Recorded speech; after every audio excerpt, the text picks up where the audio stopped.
from the life of the hero monk and elder Zosima, Departed in God, composed from his own words by Alexei Fyodorovich Karamazov. Biographical information of the elder Zosima's young brother. Beloved fathers and teachers, I was born in a remote northern province in the town of our noble father, but not of the high nobility, and not of very high rank. He died when I was only 2 years old, and I do not remember him at all. He left my mother a small wooden house and some capital. Not a big sum, but enough to keep her and her children without want. And mother had only the two of us, myself, Zinovy, and my older brother Marko. He was about 8 years older than I, hot-tempered and irritable by nature, but kind, not given to mockery, and strangely silent, especially at home with me, mother, and the servants. He was a good student, but did not make friends with his schoolmates, though he did not quarrel with them either, at least not that our mother remembered. Half a year before his death, when he was already past 17, he took to visiting a certain solitary man of our town, a political exile it seems, exiled to our town from Moscow for free thinking. This exile was a great scholar and distinguished philosopher at the university.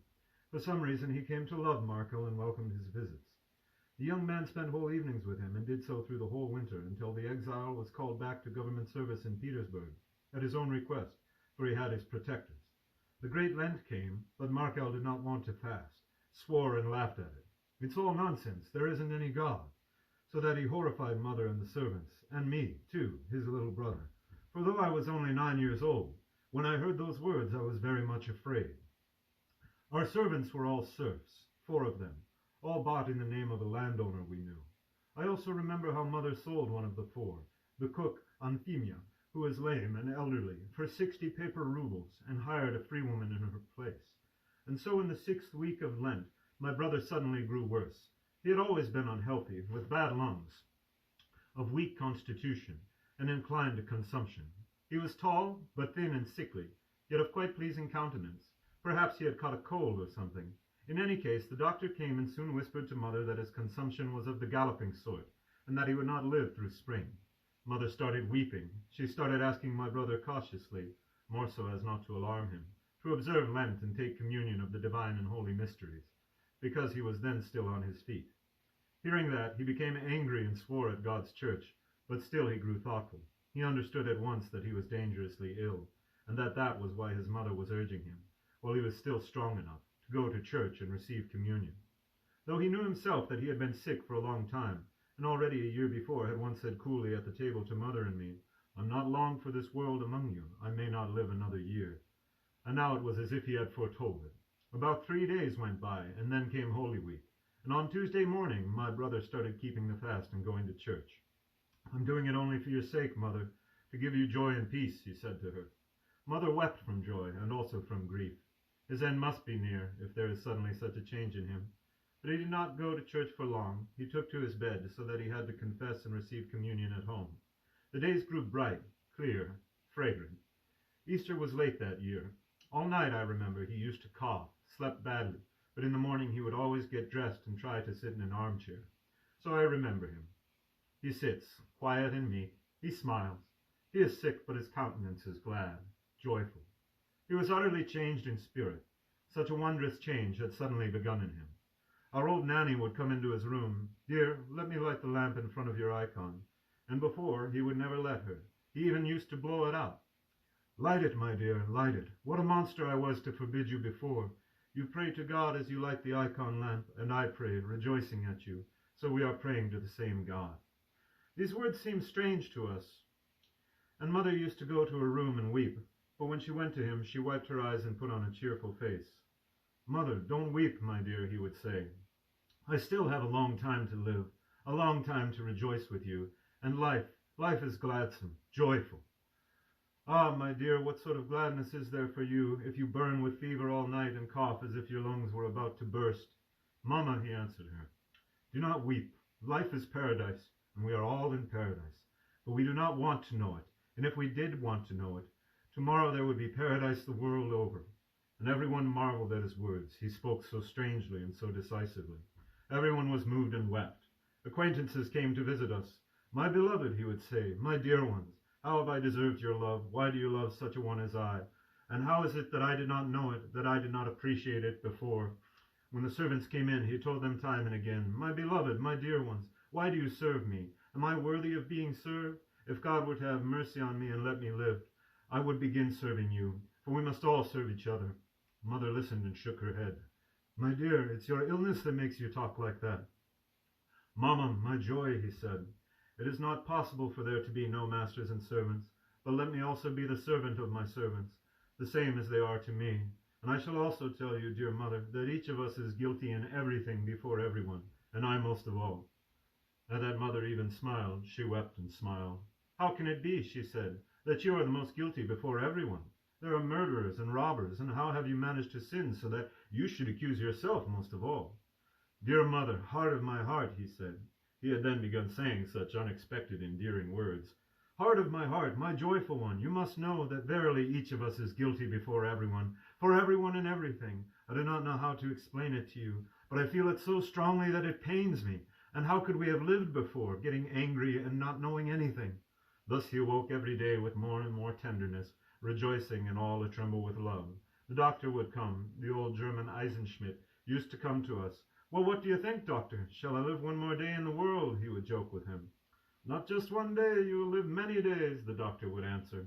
"You will live months and years too." "But what are years? What are months?" he would exclaim. "Why count the days when even one day is enough for a man to know all happiness? My dears, why do we quarrel, boast before each other, remember each other's offenses? Let us go to the garden. Let us walk and play and love and praise and kiss each other and bless our life." "He is not long for this world, your son," the doctor said to mother as she saw him to the porch. "From sickness he is falling into madness." The windows of his room looked onto the garden, and our garden was very shady, with old trees. The spring buds were already swelling on the branches. The early birds arrived, chattering, singing through his windows. And suddenly, looking at them and admiring them, he began to ask their forgiveness too. "Birds of God, joyful birds, you too must forgive me, because I have also sinned before you." None of us could understand it then, but he was weeping with joy. "Yes," he said, "there was so much of God's glory around me. Birds, trees, meadows, sky, and I alone lived in shame.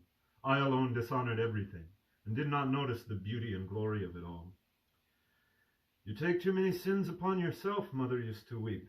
"Dear mother, my joy, I am weeping from gladness, not from grief. I want to be guilty before them, only I cannot explain it to you, for I do not even know how to love them.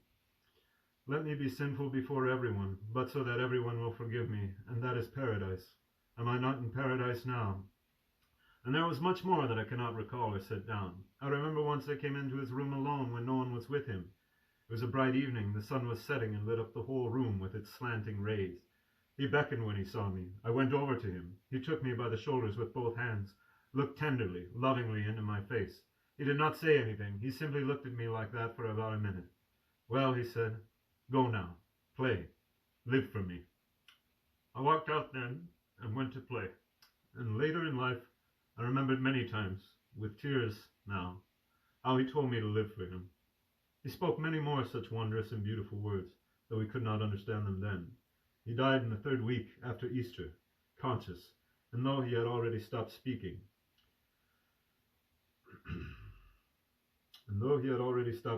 he did not change to his very last hour. He looked joyfully, with gladness in his eyes, seeking us with his eyes, smiling to us, calling us. There was much talk even in town about his end. It all shook me then, but not deeply, though I cried very much when he was being buried. I was young, a child, but it all remained indelibly in my heart. The feeling was hidden there. It all had to rise up and respond in due time, and so it did. Of Holy Scripture in the life of Father Zosima. We were left alone then, mother and I. Soon some good acquaintances advised her, "Look, you have only one boy left, and you are not poor. You have money, so why don't you send your son to Petersburg, as others do? For staying here, you may be depriving him of a distinguished future." And they put it into my mother's head to take me to Petersburg to the cadet corps, so that later I could enter the Imperial Guard. Mother hesitated a long time. How could she part with her last son? But nevertheless she made up her mind to do it, though not without many tears, thinking it would contribute to my happiness. She took me to Petersburg and had me enrolled, and after that I never saw her again, for she died 3 years later. And during all those 3 years she grieved and trembled over us both. From my parental home I brought only precious memories, for no memories are more precious to a man than those of his earliest childhood in his parental home. And that is almost always so, as long as there is even a little bit of love and unity in the family. But from a very bad family, too, one can keep precious memories, if only one's soul knows how to seek out what is precious. With my memories of home, I count also my memories of sacred history, which I had only a child my parental home was very curious to know.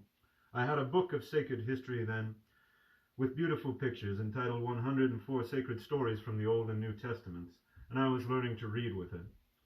It is still lying here on my shelf. I keep it as a precious reminder. But I remember how, even before I learned to read, a certain spiritual perception visited me for the first time when I was just 8 years old.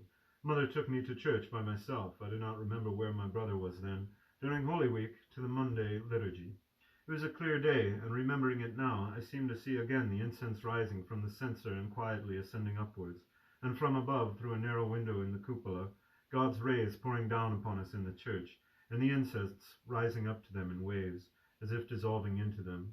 I looked with deep tenderness, and for the first time in my life I consciously received the first seed of the Word of God in my soul. A young man walked out into the middle of the church with a big book, so big that it seemed to me he even had a difficulty carrying it, and he placed it on the analogion, opened it, and began to read. And suddenly then, for the first time, I understood something. For the first time in my life I understood what was read in God's church. There was a man in the land of Uz, rightful and pious, and he had so much wealth, so many camels, so many sheep and asses, and his children made merry, and he loved them very much, and beseeched God for them, for it may be that they have sinned in their merrymaking. Now Satan goes up before God together with the sons of God, and says to the Lord that he has walked all over the earth and under the earth. And have you seen my servant Job? God asks him. And God boasted before Satan, pointing to his great and holy servant. And Satan smiled at God's word. Hand him over to me, and you shall see that your servant will begin to murmur and will curse your name. And God handed over his righteous man, whom he loved so, to Satan.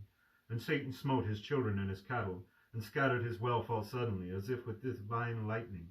And Job rent his garments, and threw himself to the ground, and cried out, Naked came I out of my mother's womb, and naked shall I return into the earth.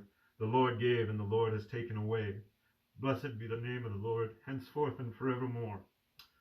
Fathers and teachers, bear with these tears of mine, for it is as if my whole childhood were rising again before me, and I am breathing now as I breathed then, with my 8-year-old little breast, and feel as I did then, astonishment, confusion, and joy.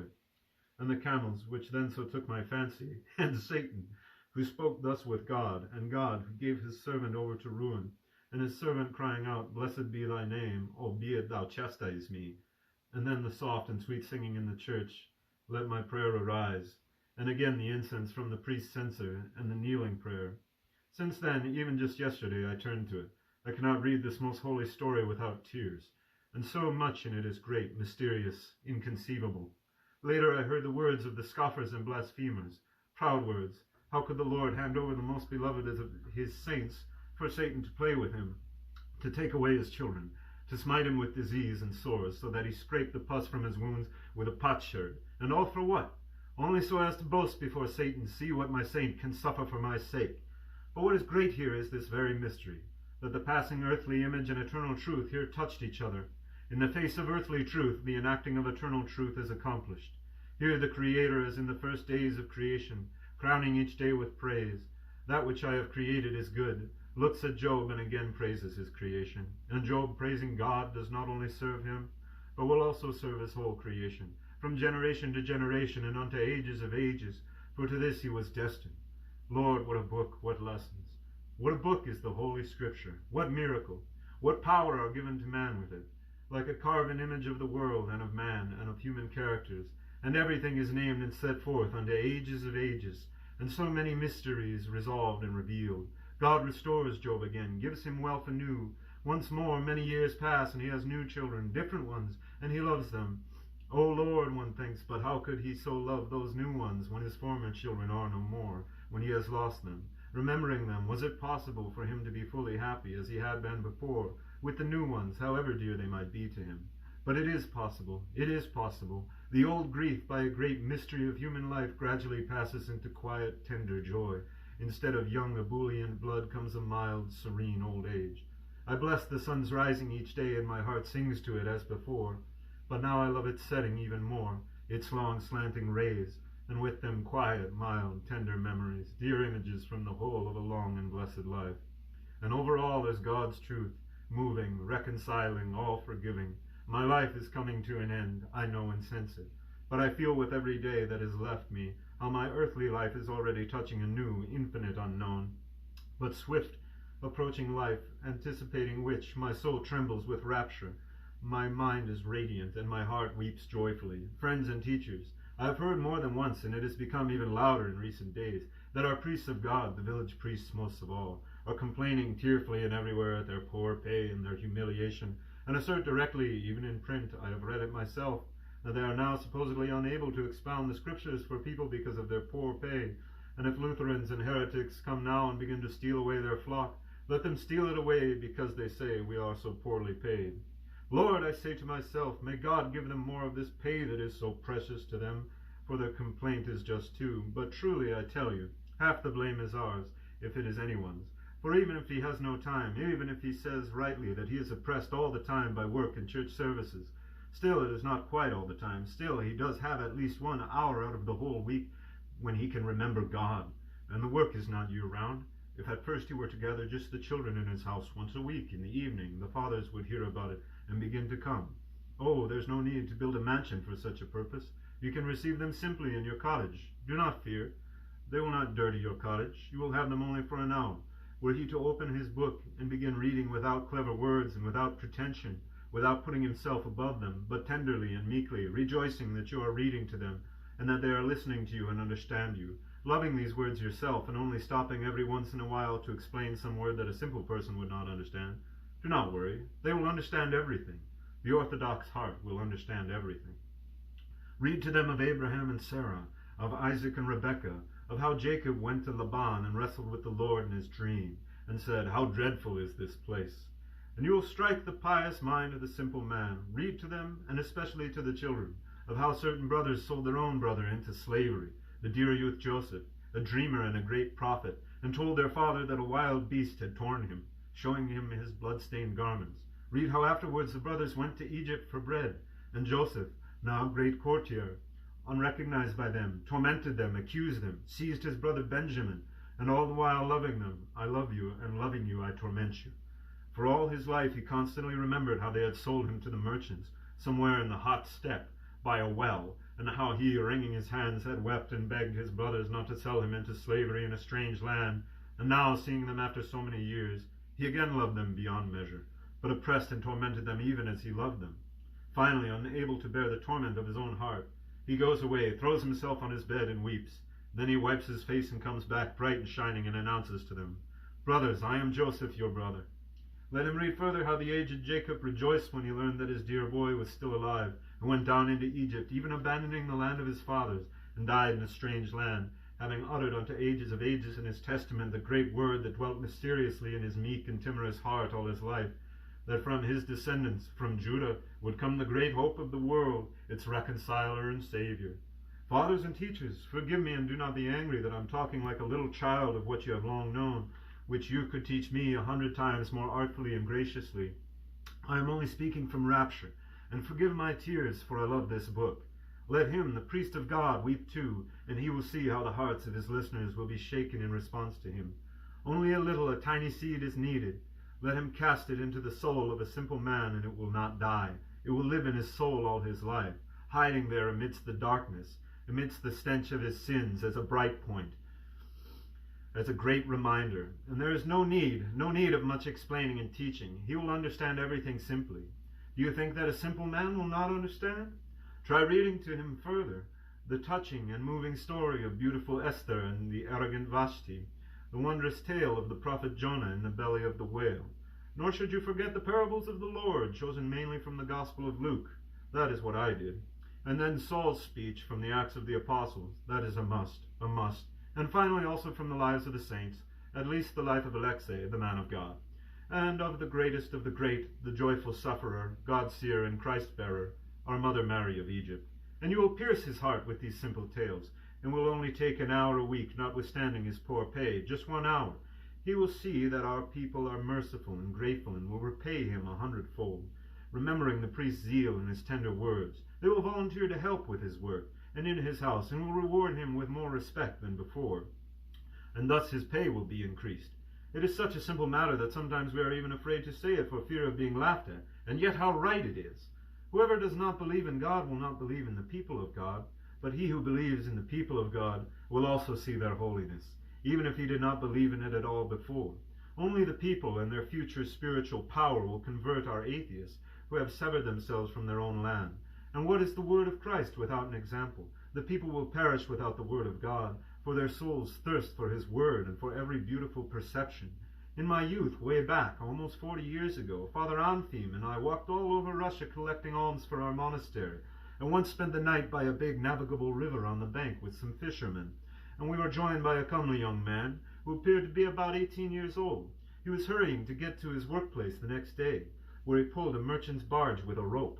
I saw with what a tender and clear gaze he looked before him. It was a bright, still, warm July night.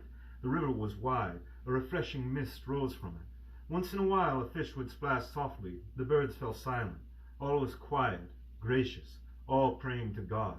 And only the two of us, myself and this young man, were still awake, and we got to talking about the beauty of this world of God's and about its great mystery. For each blade of grass, each little bug, ant, golden bee, knows its way amazingly. Being without reason, they witness to the divine mystery. They ceaselessly enact it. And I could see that the good lad's heart was burning. He told me how he loved the forest and the forest birds. He was a bird catcher. He knew their every call and could lure any bird. I don't know of anything better than the forest, he said. Though all things are good, truly, I answered him, all things are good and splendid, because all is truth. Look at the horse, I said to him, that great animal that stands so close to man, or the ox that nourishes him and works for him, so downcast and pensive. Look at their faces, what meekness, what affection for man, who often beats them mercilessly, what mildness, what trustfulness, and what beauty are in that face. It even is now touching to know that there is no sin upon them. For everything is perfect, everything except man is sinless, and Christ is with them even before us. But can it be that they too have Christ? The lad asked. How could it be otherwise? I said to him. For the word is for all creation and all creatures. Every little leaf is striving toward the word, sings glory to God, weeps to Christ, unbeknownst to itself, doing so through the mystery of its sinless life. There in the forest, I said to him, the fearsome bear wanders, terrible and ferocious, and not at all guilty for that. And I told him of how a bear had once come to a great saint who was saving his soul in the forest in a little cell, and the great saint felt tenderness for him, fearlessly went out to him and gave him a piece of bread as if to say, Go, and Christ be with you. And the fierce beast went away obediently and meekly without doing any harm. The lad was moved that the bear had gone away without doing any harm, and that Christ was with him too. Ah, he said, how good it is, how good and wonderful is all that is God's. He sat deep in thought, quietly and sweetly. I could see that he understood, and he fell into an easy, sinless sleep beside me. God bless youth! And I prayed for him before going to sleep myself. Lord, send peace and light to thy people. Recollections of the adolescence and youth of the elder Zosima while still in the world. The duel. I was in the cadet corps in Petersburg for a long time, almost 8 years, and with my new education I stifled many of my childhood impressions, though I did not forget anything. Instead, I took up so many new habits and even opinions that I transformed into an almost wild, cruel, and absurd creature. I acquired the polish of courtesy and worldly manners, together with the French language, but we all regarded the soldiers who served us in the corps as perfect brutes, and I did the same. I most of all, perhaps, because of all my comrades, I was the most susceptible to everything. When we graduated as officers, we were ready to shed our blood for the injured honor of our regiment, but hardly one of us knew what real honor is, and if anyone had found out, he would have been the first to laugh at it at once. We were all but proud of our drunkenness, debauchery, and bravado.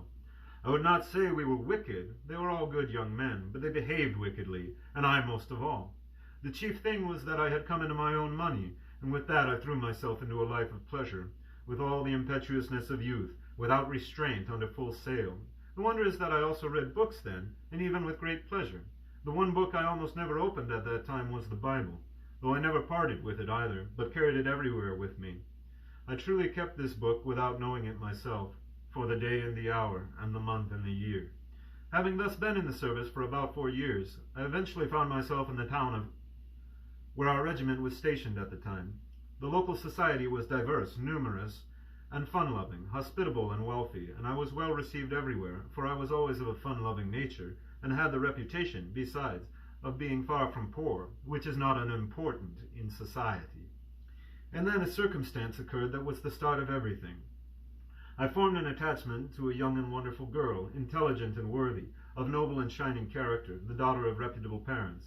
They were people of high standing, wealthy, influential, powerful, and they received me with affection and cordiality. And so I fancied that the girl favored me in her heart. My own heart was set aflame by this dream. Later I perceived and realized fully that I was perhaps not so greatly in love with her at all, but simply respected her intelligence and lofty character, as one could not fail to do. Selfishness, however, prevented me from offering her my hand at the time. It seemed a hard and fearful thing to part with the temptations of a depraved and free bachelor's life at such an early age, and with money in my pocket besides. Yet I did drop some hints. In all events, I postponed any decisive step for a short while. Then suddenly I happened to be ordered to another district for 2 months. I came back 2 months later and suddenly discovered that the girl had already married a local landowner, a wealthy man, older than I, but still young, who had connections in the capital and with the best society, which I did not have, a very amiable man, and moreover an educated one, while as for education, I had none at all. I was so struck by this unexpected event that my mind even became clouded, and the chief thing was, as I learned only then, that this young landowner had long been her fiancé, and that I myself had met him many times in their house, but had noticed nothing, being blinded by my own merits, and that was what offended me most of all. How was it possible that almost everyone knew, and I alone knew nothing? And suddenly I felt an unbearable anger. Red-faced, I began to recall how many times I had almost declared my love to her, and as she had not stopped me or warned me then, I therefore concluded that she had been laughing at me. Later, of course, I realized and remembered that she had not been laughing in the least, but on the contrary had broken off such conversations with a jest and turned to other topics instead. But at the time I could not realize that, and began to burn with revenge. I am astonished to recall how extremely heavy and loathsome this revenge and wrath were for me, because having an easy character, I could not stay angry with anyone for long, and therefore had to incite myself artificially, as it were, and in the end became ugly and absurd. I waited for the right moment, and once at a big gathering, I suddenly managed to insult my rival, seemingly for a quite unrelated reason, jeering at his opinion about an important event of that time. It was 1826, and I managed, so people said, to do it wittily and cleverly. After which I forced him to a talk, and in that talk treated him so rudely that he accepted my challenge despite the enormous differences between us, for I was younger than he, insignificant, and of low rank. Afterwards I learned with certainty that he accepted my challenge also from a feeling of jealousy, as it were. He had been a little jealous of me on account of his wife even before, when she was still his fiancée, and now he thought that if she learned he had suffered an insult from me and had not dared to challenge me, she might unwillingly despise him, and her love might be shaken. I quickly found a second, a comrade of mine, a lieutenant in our regiment. At that time, though duels were strictly forbidden, there was even a fashion for them, as it were, among the military. Thus do barbaric prejudices sometimes spring up and thrive. It was the end of June, and our meeting was appointed for the next day outside town at 7 o'clock in the morning. And here truly something fateful, as it were, happened to me. Having returned home in the evening, ferocious and ugly, I got angry with my orderly Afanasy, and struck him twice in the face with all my might, so that his face was all bloody. He had not been long in my service, and I had occasion to strike him before, yet never with such beastly cruelty. And believe me, my dears, though it was 40 years ago, I still remember it with shame and anguish. I went to bed, slept for about 3 hours, woke up. Day was breaking. Suddenly I got up. I did not want to sleep any longer. I went to the window, opened it. It looked onto the garden. I watched the sun rising. The weather was warm, beautiful. The birds began to chime. Why is it, I thought, that I feel something, as it were, mean and shameful in my soul? Is it because I am going to shed blood? No, I thought, it doesn't seem to be that. Is it because I am afraid of death? Afraid to be killed? No, not that at all. And suddenly I understood I had beaten Afanasy the night before. I suddenly pictured it all as if it were happening over again. He is standing before me, and I strike him in the face with all my might, and he keeps his arms at his sides, head erect, eyes staring straight ahead as if he were at attention. He winces at each blow, and does not even dare raise a hand to shield himself. This is what a man can be brought to. A man beating his fellow man. What a crime. It was as if a sharp needle went through my soul. I stood as if dazed, and the sun was shining. The leaves were rejoicing, glistening, and the birds were praising God. I covered my face with my hands, fell on my bed, and burst into sobs. And then I remembered my brother Marco, and his words to the servants before his death. My good ones, my dears, why are you serving me? Why do you love me? And am I worthy of being served? Yes, am I worthy? Suddenly leaped into my mind. Indeed, how did I deserve that another man just like me, the image and likeness of God, should serve me? This question then pierced my mind for the first time in my life. Mother, heart of my heart, truly each of us is guilty before everyone and for everyone. Only people do not know it, and if they knew it, the world would at once become paradise. Lord, I wept and thought, can that possibly not be true? Indeed, I am perhaps the most guilty of all, and the worst of all men in the world as well. And suddenly the whole truth appeared to me in its full enlightenment. What was I setting out to do? I was setting out to kill a kind, intelligent, noble man who was not at fault before me in any way, thereby depriving his wife of happiness forever, tormenting and killing her. I lay there flat on my bed, my face pressed into the pillow, not noticing how the time passed. Suddenly my comrade, the lieutenant, came in with the pistols to fetch me. Ah, he said, it's good you're up already. Let's be off, it's time. I began rushing about, quite at a loss, but still we went out to the carriage. Wait a bit, I said to him. I must run back in for a moment. I've forgotten my purse. I ran back into the house alone, straight to Afanasy's room. Afanasy, I said, yesterday I struck you twice in the face. Forgive me, I said. He started as if he were afraid, and I saw that it was not enough. And suddenly, just as I was, epaulets and all, I threw myself at his feet with my forehead to the ground. Forgive me, I said. At that he was completely astounded. Your honor, my dear master, but how can you? I'm not worthy. And he suddenly began weeping himself, just as I had done shortly before, covered his face with both hands, turned to the window, and began shaking all over with tears. And I ran back out to my comrade, jumped into the carriage, and shouted, drive! Have you ever seen a winner? I cried to him. Here is one, right in front of you. Such rapture was in me. I was laughing, talking all the way. I don't remember what I was talking about. He looked at me. Hey, you're a good man, brother. I can see you won't dishonor the regiment. So we came to the place, and they were already there waiting for us. They set us 12 paces apart. The first shot was his. I stood cheerfully before him, face to face, without batting an eye, looking at him lovingly, because I knew what I was going to do. He fired. The shot just grazed my cheek a little and nicked my ear. Thank God, I shouted. You didn't kill a man. And I seized my pistol, turned around, and sent it hurling up into the trees. That's where you belong, I shouted. I turned to my adversary. My dear sir, I said, forgive a foolish young man, for it is my own fault that I offended you, and have now made you shoot at me. I'm 10 times worse than you, if not more. Tell that to the person you honor most in the world. As soon as I said it, all 3 of them started yelling at me. I beg your pardon, my adversary said, even getting very angry. If you did not want to fight, why did you trouble me? Yesterday I was still a fool, but today I've grown wiser, I answered him cheerfully. As for yesterday, I believe you, he said. But about today, from your opinion, it is hard to believe you. Bravo, I cried to him, clapping my hands. I agree with that too, I deserved it. My dear sir, will you shoot or not? I will not. And you may shoot again if you wish, only it would be better if you didn't. The seconds were also shouting, especially mine. What? Disgracing the regiment? Asking forgiveness in the middle of a duel? If only I'd known. Then I stood before them all, no longer laughing. My gentlemen, I said, is it so surprising now in our time to meet a man who has repented of his foolishness and confessed his guilt publicly? But not in the middle of a duel, my second shouted again. But that's just it, I replied. That is just what is so surprising, because I ought to have confessed as soon as we arrived here, even before his shot, without leading him into great and mortal sin. But we have arranged everything in the world so repugnantly that to do so was nearly impossible, for only now that I've stood up to his shot from 12 paces can my words mean something for him. But had I done it before his shot, as soon as we arrived, then people would simply say he's a coward, he's afraid of a pistol. But there's no point in listening to him, gentlemen. I cried suddenly from the bottom of my heart. Look at the divine gifts around us. The clear sky, the fresh air, the tender grass, the birds. Nature is beautiful and sinless, and we alone, are godless and foolish, and do not understand that life is paradise.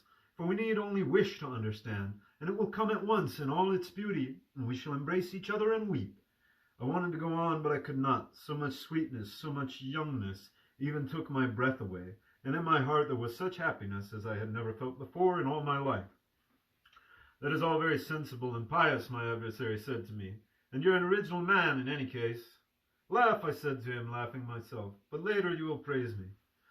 But he said, I am ready to praise you even now. I will give you my hand if you wish, for it seems you are indeed a sincere man.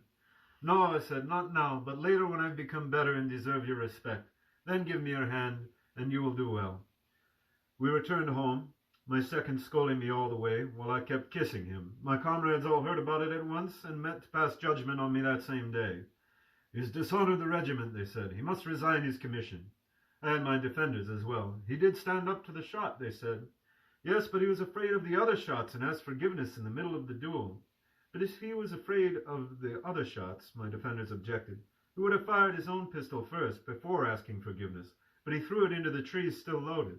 No, there's something else here, something original. I listened and looked at them cheerfully. My dearest friends and comrades, I said, do not worry about whether or not I should resign my commission, because I have already done so. I turned in my papers today at the office, this morning, and when my discharge comes through, I shall go into a monastery at once, for that is why I resigned my commission. No sooner had I said this than all of them, to a man, burst out laughing. But you should have told us so in the first place. That explains everything. We can't pass judgment on a monk. They laughed. They could not stop. Yet they laughed not at all derisively, but tenderly, cheerfully. They all loved me suddenly, even my most fervent accusers. And for the rest of that month, until my discharge came through, they kept making much of me. Here comes our monk, they would say, and each of them had a kind word for me. They tried to talk me out of it. They even pitied me. What are you doing to yourself? No, they would say, he is brave. He stood up to the shot, and he could have fired his own pistol, but he had a dream the night before that he should become a monk. That's why he did it. Almost exactly the same thing happened with the local society. They had paid no particular attention to me before, though they received me cordially, but now they suddenly found out and began vying with each other to invite me. They laughed at me, and yet they loved me. I will note here that though everyone was talking openly about our duel, the authorities dismissed the case because my adversary was a close relative of our general, and since the thing had ended bloodlessly, more like a joke, and finally, as I had also resigned my commission, they chose to consider it indeed as a joke. And I then began to speak out quite fearlessly, despite their laughter, for their laughter was kindly after all, not malicious. All these conversations generally took place on social evenings in the company of ladies. It was the women who liked to listen to me then, and who made the men listen. But how is it possible that I am guilty for everyone? They would all laugh in my face. Well, for instance, can I be guilty for you? How can you even understand it? I would answer. If the whole world has long since gone off on a different path, and if we consider what is a veritable lie to be the truth, and demand the same lie from others, here for once in my life I have acted sincerely, and what then? I've become a sort of holy fool for you all, and though you've come to love me, you still laugh at me. And how can we help loving someone like you, the mistress of the house said to me, laughing, and there was a large crowd there. Suddenly I saw standing up among the ladies that same young woman over whom I had started the duel, and whom, until so recently, I had intended as my fiancée, and I had not noticed that she had just arrived at the party. She stood up, came over to me, and held out her hand. Allow me to tell you, she said, that I will be the first not to laugh at you, and that, on the contrary, it is with tears that I thank you and declare my respect for you for what you did. Then her husband came over, and then suddenly everyone drifted towards me and all but kissed me. I was filled with joy, but most of all I suddenly noticed one gentleman, an elderly man, who also came up to me and whom I already knew by name, though I had not made the acquaintance, and had never even exchanged a word with him until that evening.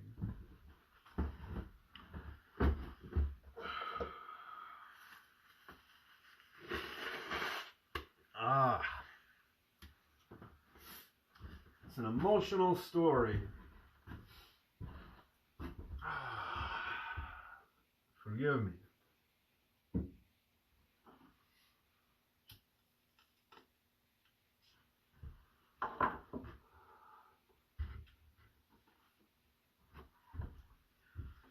The mysterious visitor. He had been an official in our town for a long time, held a prominent position, was universally respected, wealthy, well known for his philanthropy, had donated considerable sums for an almshouse and an orphanage, and besides that did many good deeds in private, without publicity, all of which became known later, after his death. He was about 50 years old and of almost stern appearance. He was taciturn. He had been married for no more than 10 years to a wife who was still young and who had borne him 3 still small children. And so I was sitting at home the next evening when suddenly my door opened and this very gentleman walked in. It should be noted that I was no longer living in my old quarters then, but had moved, as soon as I turned in my resignation, to different rooms rented out by the old widow of an official, and including her servant, for I had moved to these lodgings for one reason only, that on the same day that I returned from the duel I had sent Afanasy back to his company, being ashamed to look him in the face after the way I had behaved with him that morning. So far as an unprepared man of the world inclined to be ashamed even of the most righteous act. For several days now, the gentleman said upon entering, I have been listening to you in various houses with great curiosity, and wanted, finally, to make your personal acquaintance, in order to talk with you in more detail. Can you do me such a great service, my dear sir? I can, I said, with the greatest pleasure, and I would even consider it a special honor. I said this, and yet I was almost frightened, so strong was the impression he made on me that first time. For though people listened to me and were curious, no one had yet come up to me with such a serious and stern inner look, and this man had even come to my own rooms. He sat down. I see there is great strength of character in you, he went on, for you are not afraid to serve the truth in such an affair. But for the sake of your truth, you risked suffering general contempt. Your praise of me is perhaps rather exaggerated, I said to him. No, it is not exaggerated, he replied. Believe me, to accomplish such an act is far more difficult than you think. As a matter of fact, he went on, I was struck precisely by that, and because of that I have come to see you.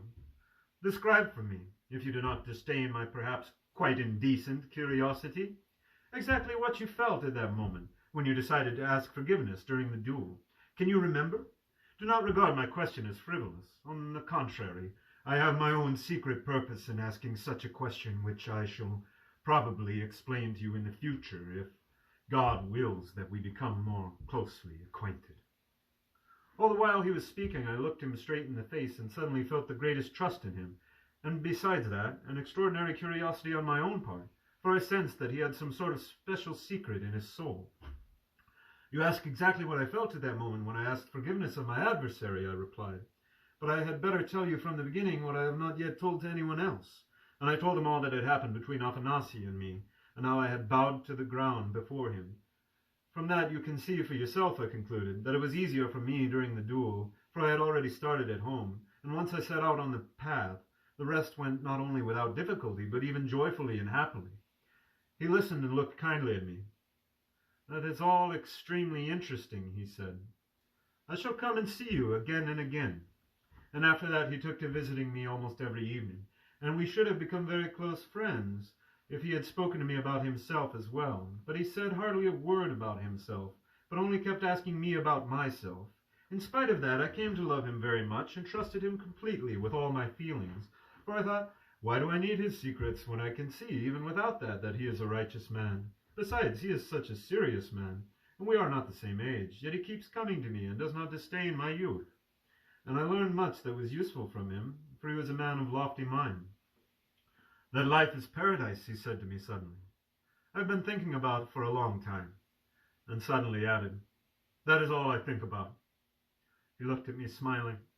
I'm convinced of it, he said, more than you are. You shall find out why later on. I listened and thought to myself, surely he wants to reveal something to me. Paradise, he said, is hidden in each one of us. It is concealed within me too, right now, and if I wish, it will come for me in reality, tomorrow even, and for the rest of my life. I looked at him. He was speaking with tenderness and looking at me mysteriously, as if questioning me. And, he went on, as for each man being guilty before all and for all, besides his own sins, your reasoning about that is quite correct, and it is surprising that you could suddenly embrace this thought so fully. And indeed it is true that when people understand this thought, the kingdom of heaven will come to them, no longer in a dream, but in reality. But when will this come true? I exclaimed to him ruefully. And will it ever come true? Is it not just a dream? Ah, he said, Now you do not believe it. You preach it and do not believe it yourself. Know then that this dream, as you call it, will undoubtedly come true. Believe it, though not now, for every action has its law. This is a matter of the soul, a psychological matter.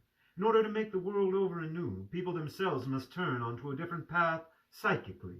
Until one has indeed become the brother of all, there will be no brotherhood. No science or self-interest will ever enable people to share their property and their rights among themselves without offense. Each will always think his share too small, and they will keep murmuring. They will envy and destroy one another. You ask when it will come true. It will come true, but first the period of human isolation must conclude. What isolation? I asked him. That which is now reigning everywhere, especially in our age. But it is not all concluded yet. Its term has not come.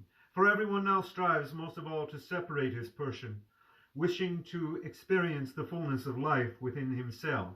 And yet what comes of all his efforts is not the fullness of life, but full suicide. For instead of the fullness of self-definition, they fall into complete isolation. For all men in our age are separated into units. Each seeks seclusion in his own hole. Each withdraws from the others, hides himself, and hides what he has, and ends by pushing himself away from people, and pushing people away from himself. He accumulates wealth in solitude, thinking, how strong, how secure I am now, and does not see, madman as he is, that the more he accumulates, the more he sinks into suicidal impotence. For he is accustomed to relying only on himself. He has separated his unit from the whole. He has accustomed his soul to not believing in people's help, in people or in mankind, and now only trembles lest his money and his acquired privileges perish. Everywhere now the human mind has begun laughably not to understand what a man's true security lies, not in his own solitary effort, but in the general wholeness of humanity. But there must needs come a term to this horrible isolation, and everyone will all at once realize how unnaturally they have separated themselves from one another. Such will be the spirit of the time, and they will be astonished that they sat in darkness for so long, and did not see the light. Then the sign of the Son of Man will appear in the heavens. But until then we must keep hold of the banner, and every once in a while, if only individually, a man must suddenly set an example, and draw the soul from its isolation for an act of brotherly communion, though it be with the rank of holy fool, so that the great thought does not die. In such fervent and rapturous conversations we spent one evening after another. I even abandoned society and began visiting people much less frequently. Besides, I was beginning to go out of fashion. I say that not in condemnation, for people went on loving me and receiving me cheerfully, but still one must admit that fashion is indeed the great queen of society. As for my mysterious visitor, I came finally to regard him with admiration, for besides enjoying his intelligence, I began to feel that he was nursing some sort of design in himself, and was perhaps preparing for a great deed. Perhaps he liked it too, that I did not express any curiosity about his secret, and did not question him either directly or through hints. But at last I noticed that he himself seemed to be longing to reveal something to me. In any case, this became quite apparent about a month after the start of his visits. "Do you know," he once asked me, "that there is great curiosity in town about the two of us? People marvel that I come to see you so often. But let them marvel, for soon everything will be explained." Sometimes a great agitation suddenly came over him, and on such occasions he almost always would get up and leave, and sometimes he would look at me long and piercingly, as it were. I would think, now he is going to say something. But suddenly he would catch himself and start talking about something familiar and ordinary. He also began to complain frequently of headaches, and then one day, even quite unexpectedly, after talking long and fervently, I saw him suddenly grow pale. His face became twisted, and he stared straight at me. "What's the matter?" I said. "Are you ill?" He had been complaining precisely of a headache. Do you know, I killed a person?" He said it and smiled, and his face was white as chalk. Why is he smiling? The thought suddenly pierced my heart even before I had understood anything. I turned pale myself. "What are you saying?" I cried to him. "You see," he replied, still with a pale smile, "how much it cost me to say that first word. Now I have said it, and it seems have settled on the path. I shall keep on." For a while I did not believe him, nor did I believe him at once, but only after he had come to me for 3 days and told me everything in detail. I thought he was mad, but ended finally by being convinced clearly, to my great grief and astonishment. He had committed a great and terrible crime 14 years earlier over a wealthy lady, young and beautiful, a landowner's widow, who kept her own house in our town. Feeling great love for her, he made her a declaration of his love and tried to persuade her to marry him. But she had already given her heart to another man, an officer of noble birth and high rank, who was then away on campaign, but whom she expected soon to return to her. She rejected his proposal and asked him to stop visiting her. He did stop visiting her, but knowing the layout of her house, he came to her by stealth one night from the garden over the roof with great boldness, risking discovery. But as so often happens, crimes committed with extraordinary boldness are more likely to succeed than any others. Having entered the attic through a dormer window, he went down to her apartments by the little attic stairway, knowing that, because of the servant's negligence, the door at the foot of the stairway was not always locked. He hoped for such carelessness this time, and was not disappointed. Stealing into her apartments, he made his way through the darkness to her bedroom, where an icon lamp was burning. Her two maids, as if on purpose, had gone secretly, without asking permission, to a birthday party at a neighbor's house on the same street. The other men servants and maids slept in the servants' quarters or in the kitchen on the ground floor. At the sight of the sleeping woman, passion flared up in him, and then his heart was seized by vengeful, jealous anger, and forgetting himself like a drunk man, he went up to her and plunged a knife straight into her heart, so that she did not even cry out. Then, with infernal and criminal calculation, he arranged things so that the blame would fall on the servants. He did not scruple to take her purse, with her keys taken from under her pillow. He opened her bureau and took certain things from it, precisely as an ignorant servant would have done, leaving the valuable papers and taking only money. He took some of the larger gold objects and neglected smaller objects that were 10 times more valuable. He also took something for himself as a keepsake, but of that later. Having carried out this horrible deed, he left by the same way he had come. Neither the next day, when the alarm was raised, nor ever in his whole life afterwards, did it occur to anyone to suspect the real culprit. Besides, no one knew of his love for her, for he had always been of taciturn and unsociable character, and had no friend to whom he confided his soul. He was considered merely an acquaintance of the murdered woman, and not a very close one at that, for he had not even called on her for the past 2 weeks. Her serf, Pyotr, was the immediate suspect, and circumstances all came together just then to confirm the suspicion, for this servant knew, and the dead woman had made no secret of it, that she intended to send him away to the army to fulfill her quota of peasant recruits, because he had no family, and besides was badly behaved. He had been heard, angry and drunk, in a tavern threatening to kill her, and 2 days before her death he had run away and lived somewhere in town, no one knew where. The very day after the murder he was found on the road just outside town, dead drunk, with a knife in his pocket, and, what's more, with his right palm for some reason stained with blood. He insisted that his nose had been bleeding, but no one believed him. The maids confessed that they had gone to a party, and that the front door had been left unlocked until their return. And on top of that, there are many similar indications on the basis of which they seized the innocent servant. He was arrested and proceedings were started, but just a week later the arrested man came down with a fever and died unconscious in the hospital. The judges, the authorities, and society at large remained convinced that the crime had been committed by no one other than the dead servant. Thus the case was closed, handed over to the will of God. And after that the punishment began. The mysterious visitor, by now my friend, divulged to me that at first he had even suffered no remorse at all. He did suffer for a long time, not from that, but from regret that he had killed the woman he loved, that she was no more, that having killed her, he had killed his love, while the fire of passion was still in his veins. But he gave almost no thought then to the blood he had shed, to the murder of a human being. The idea that his victim might have become another man's wife seemed impossible to him, and thus for a long time he was convinced in his conscience that he could not have acted otherwise. The arrest of the servant caused him some anguish at first, but the speedy illness and then death of the arrested man set his mind at ease. For by all evidence he had died, so he reasoned then, not from the arrest or from fear, but from the chill he had caught precisely during his fugitive days, when he had lain dead drunk all night on the damp ground, and the stolen articles and money troubled him little, because, he kept reasoning in the same way, the theft had been committed not for gain, but to divert suspicion elsewhere. The sum stolen was insignificant, and he soon donated the entire sum, and even much more for the almshouse that was being established in our town. He did so on purpose to ease his conscience regarding the theft, and remarkably, he did indeed feel eased for a time, even for a long time. He told me so himself. Then he threw himself into great official activity, took upon himself a troublesome and difficult assignment, which occupied him for about 2 years, and being of a strong character, almost forgot what had happened. And when he did remember, he tried not to give it any thought. He also threw himself into philanthropic work, gave and organized a great deal in our town, became known in the capitals, was elected a member of philanthropic societies in Moscow and Petersburg. Nevertheless, he fell to brooding at last, and the torment was more than he was able to bear. Just then he became attracted to a wonderful and sensible girl, and in a short time he married her, dreaming that marriage would dispel his solitary anguish, and that entering upon a new path and zealously fulfilling his duty towards wife and children, he would escape his old memories altogether. But what happened was exactly the opposite of this expectation. Already in the first month of marriage, a ceaseless thought began troubling him. So my wife loves me, but what if she found out? When she became pregnant with their first child and told him of it, he suddenly became troubled. I am giving life, but I have taken a life. They had children. How dare I love, teach, and raise them? How shall I speak to them of virtue?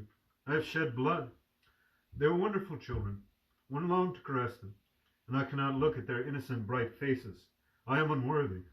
Finally, the blood of the murdered victim began to appear to him, menacingly and bitterly, her destroyed young life, her blood crying out for revenge. He began to have horrible dreams. But being stout-hearted, he endured the torment for a long time. I shall atone for it all with my secret torment. But that hope, too, was in vain. The longer it went on, the more intense his sufferings grew.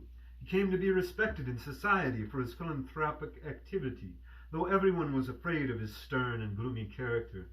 But the more respected he became, the more unbearable it was for him. He confessed to me that he had thought of killing himself, but instead of that he began to picture a different dream, a dream he at first considered impossible and insane, but which stuck so fast to his heart that he was unable to shake it off. His dream was this: he would rise up, go out in front of people, and tell them all that he had killed a person. For about 3 years he lived with this dream. He kept picturing it in various forms. Finally he came to believe with his whole heart that having told his crime he would undoubtedly heal his soul and find peace once and for all. But believing that, he felt terror in his heart, for how could it be carried out? And suddenly there occurred that incident at my duel. Looking at you, I have now made up my mind. I looked at him. Is it possible, I cried to him, clasping my hands, that such a small incident should generate such resolution in you?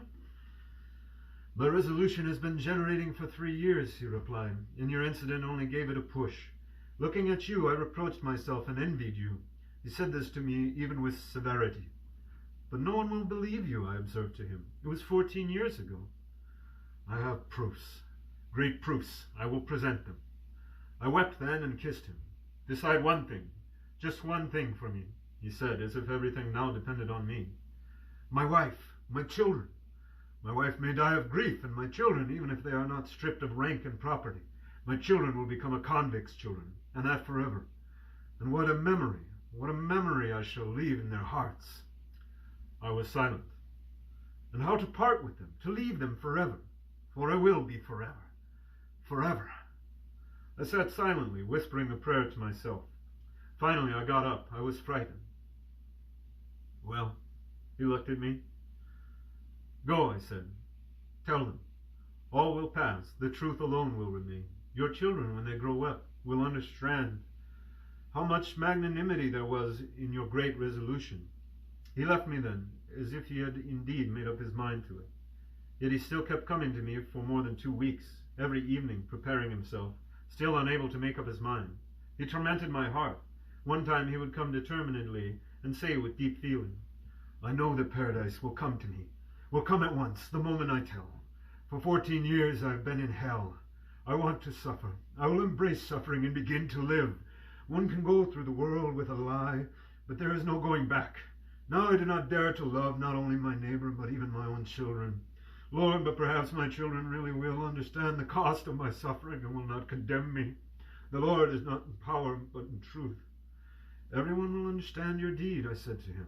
If not now, they will understand later, for you will have served the truth, not earthly truth, but a higher one. And he would go away, seeming comforted. Next day he would suddenly come again, malicious, pale, and say mockingly, Each time I come in, you look at me with such curiosity. What, you still have not told? Wait, do not despise me so much. It is not as easy to do as you may think. Perhaps I shall not do it at all. You not go and denounce me then, would you, eh? And not only would I have been afraid to look at him with senseless curiosity, I was even afraid to glance at him. This torment made me ill, and my soul was full of tears. I was even unable to sleep at night. I've just now come from my wife, he went on. Do you understand what a wife is? My children, as I was leaving, called out to me, "Goodbye, Papa. Come back soon and read to us from the children's reader." No, you do not understand that. No one is the wiser for another man's troubles. His eyes flashed, his lips trembled. Suddenly he struck the table with his fist so that the things on it jumped. He was such a mild man, it was the first time he had done anything like that. "Is there any need?" he exclaimed. "Is there any necessity? No one was condemned. No one was sent to hard labor because of me. The servant died of illness, and I've been punished by my sufferings for the blood I shed. And they will not believe me at all. They will not believe one of my proofs. Is there any need to tell? Is there any need? I'm ready to suffer still all my life for the blood I have shed, only so as not to strike at my wife and children. Would it be just to ruin them along with myself? Are we not mistaken? Where's the truth here? And will people know this truth? Will they appreciate it? Will they respect it?" Lord, I thought to myself, he thinks about people's respect at such a moment, and I felt so much pity for him then that I believe I would have shared his lot if it would have made it easier for him. I could see that he was nearly in a frenzy. I was horrified, having understood by then, not with reason alone, but with my living soul, how great was the cost of such a resolution. "Decide my fate!" he exclaimed again. "Go and tell," I whispered to him. There was little voice left in me, but I whispered it firmly. Then I took the Gospel from the table, the Russian translation, and showed him John chapter 12, verse 24. "Verily, verily, I say unto you, except a corn of wheat fall into the ground and die, it abideth alone. But if it die, it bringeth forth much fruit." I had read this verse just before he came. He read it. "True," he said, and smiled bitterly. "Yes, in these books," he said, after a pause, "one finds all sorts of terrible things. It is easy to shove them under someone's nose. Who wrote them? Were they human beings?" "The Holy Spirit wrote them," I said. "It's easy for you to babble," he smiled again, but this time almost hatefully. I again took the book, opened it to a different place, and showed him the Epistle to the Hebrews, chapter 10, verse 31. He read, "It is a fearful thing to fall into the hands of the living God." He read it and threw the book aside. He even began trembling all over. "A fearful verse," he said. "You picked a good one, I must say." He got up from his chair. "So," he said, "farewell. I may not come again. We'll see each other in paradise. Well, it's been 14 years since I fell into the hands of the living God. That is the right way to describe these 14 years. Tomorrow I shall ask those hands to let me go." I wanted to embrace him and kiss him, but I did not dare, so contorted was his face, and so heavy his expression. He left. Lord, I thought, what awaits the man? Then I threw myself on my knees before the icon and wept for him to the most holy Mother of God, our swift intercessor and helper. I spent half an hour praying in tears, and it was already late, about midnight. Suddenly I saw the door open, and he came in again. I was amazed. "Where have you been?" I asked him. "I seem to have forgotten something," he said. "My handkerchief, I think." "Well, even if I have not forgotten anything, let me sit down." He sat down in a chair. I stood over him. "You sit down too," he said. I sat down. We sat for about 2 minutes. He looked at me fixedly and suddenly smiled. I remembered that. Then got up, embraced me firmly, and kissed me. "Remember, friend," he said, "I came back to you this time. You hear? Remember it." It was the first time he had called me friend. Then he left. Tomorrow, I thought. And so it happened. I had not even known that evening that his birthday was the very next day, for I had not gone out over the past few days, and therefore could not have found out from anyone. Each year on that day he gave a big party. The whole town would come to it. They came this time too, and so after dinner he stepped into the middle of the room with a paper in his hand, a formal statement to the authorities. And since the authorities were right there, he read the paper right then to the whole gathering.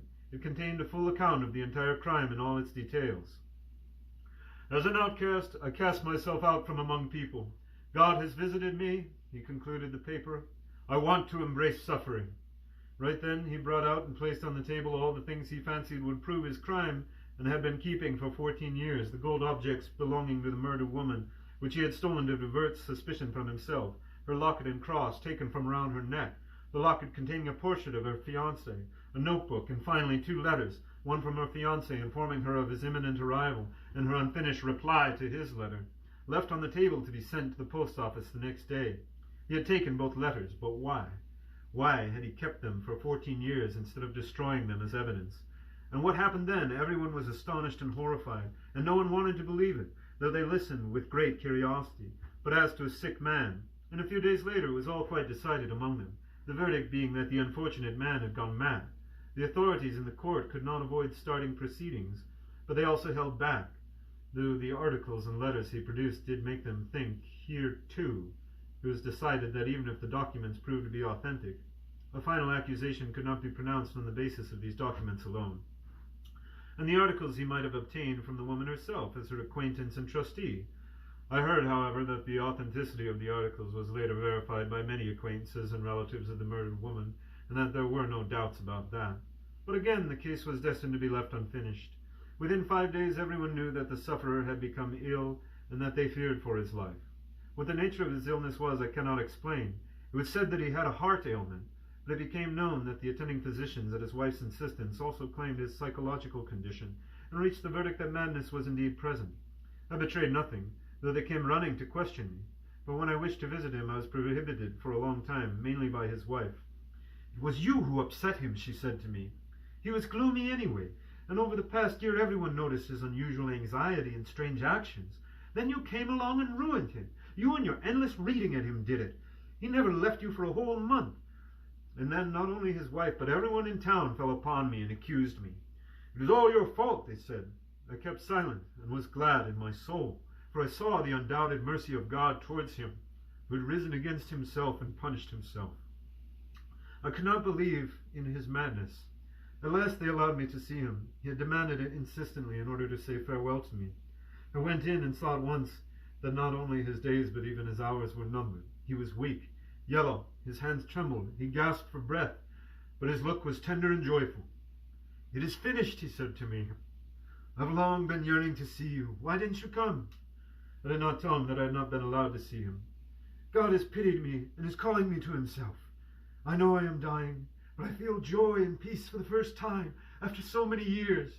I at once felt paradise in my soul as soon as I had done what I had to do. Now I dare to love my children and kiss them.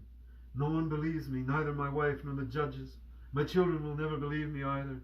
In that I see the mercy of God towards my children. I shall die, and for them my name will remain untainted. And now I am looking towards God. My heart rejoices as in paradise. I have done my duty." He could not speak. He was gasping for breath, ardently pressing my hand, looking at me fervently. But our conversation was not long. His wife was constantly peeking in at us. Still he managed to whisper to me, "Do you remember how I came to you again at midnight? I told you to remember it. Do you know why I came? I came to kill you." I started. "I went out from you then into the darkness. I wandered about the streets, struggling with myself. And suddenly I hated you so much that my heart could barely stand it. Now, I thought, he alone binds me and is my judge. Now I cannot renounce my punishment tomorrow, for he knows everything. Not that I was afraid you would turn me in. The idea never occurred to me. But I thought, how can I face him if I do not turn myself in? And even if you had been in a faraway land, but still alive, the thought that you were alive and knew everything and were judging me would in any case have been unbearable. I hated you as if you were the cause of it all and to blame for it all. I came back to you then. I remembered that there was a dagger lying on your table. I sat down and asked you to sit down and thought for a whole minute. If I had killed you, I would have perished for that murder in any case, even if I did not tell about my previous crime. But I did not think of that at all, and did not want to think of it at that moment. I simply hated you and wished with all my might to revenge myself on you for everything. But my Lord defeated the devil in my heart. Know, however, that you have never been closer to death." A week later he died. The whole town followed his coffin to the grave. The archpriest made a heartfelt speech. They bemoaned the terrible illness that had ended his days. But once he was buried, the whole town rose up against me and even stopped receiving me. It is true that some, a few at first, and then more and more, came to believe in the truth of his testimony, and began visiting me all the time, questioning me with great curiosity and joy. For men love the fall of the righteous man and his disgrace. But I kept silent and soon quit the town altogether, and 5 months later I was deemed worthy by the Lord God to step onto a firm and goodly path, blessing the unseen finger that pointed my way so clearly. And every day, down to this very day, I have remembered the long-suffering servant of God, Michael, in my prayers.